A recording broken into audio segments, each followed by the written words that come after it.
Hello. In this lecture, we will going to discuss about the importance of the osmosis in the plants. So osmosis, as we discussed in the previous lectures, it is a natural phenomena that can be seen in different living organisms and especially in the plants. The osmosis is the movement of any solvent, mainly the water, from the region of their higher concentration to the region of their lower concentration, whenever the two are separated by the semi-permeable membrane. So if I talk about some importance of the osmosis in the plants, so there are various importance of the osmosis that can be seen in the everyday life, but particularly in the plants, the entry of water or the absorption of water, the entry of water or the absorption of water is mainly due to the osmosis.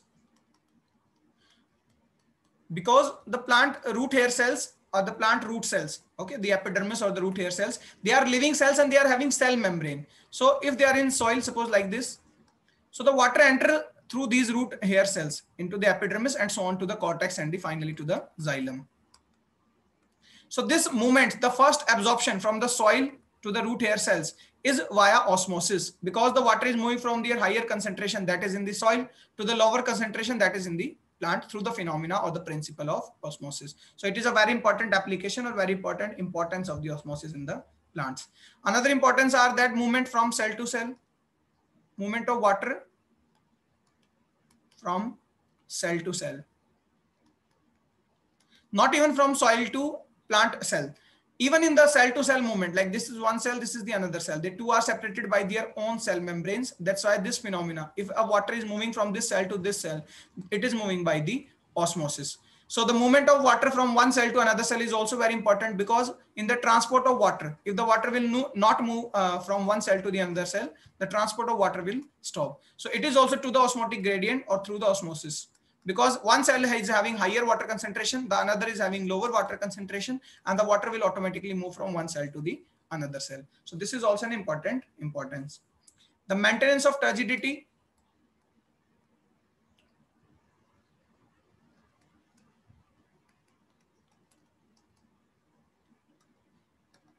The turgidity in the plant cells or any kind of the cell, even the animal cells, is maintained by the process of osmosis.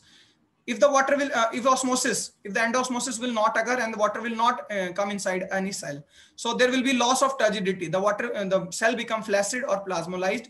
That's why the shape of any cell is maintained by the osmosis or by the principle of turgidity, which is essential to maintain a definite shape of the cell. So this is also an important property. Different kind of plant movements.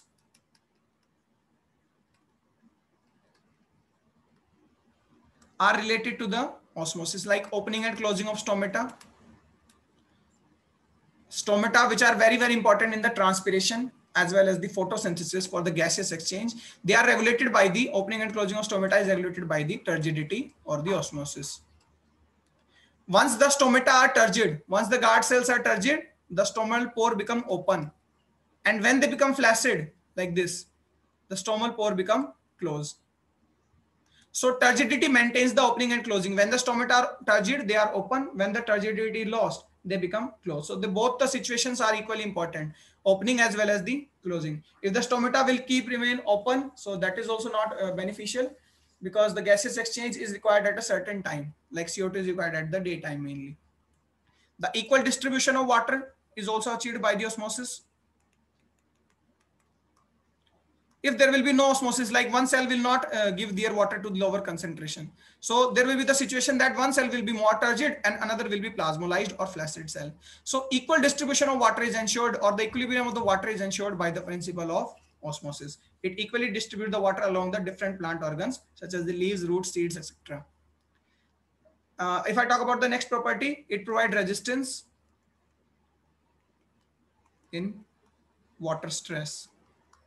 Both kind of the water stress, the flood as well as the drought, or the excess amount of the water, or the desiccation or the freezing of the water. So in every cases where the water is not available, that is called water stress, or the water is more available, in that case also the osmotic concentration or the principle of osmosis maintains the plant.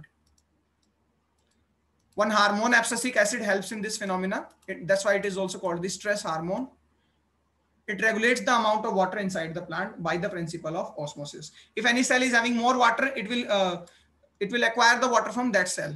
If some cell is having less water, in case of the drought condition. So they will acquire the water from the concentration of higher cells by the principle of osmosis. Growth and development is also influenced by the osmotic pressure and the turgor pressure. That I also already discussed. The maintenance of turgidity also ensures it is ensuring the shape as well as the growth and development. So all the process of growth and development, they are essentially linked with the water, and the water is maintained by the osmosis itself. So these are some importance of the osmosis in the plants. Thank you very much. Have a nice day.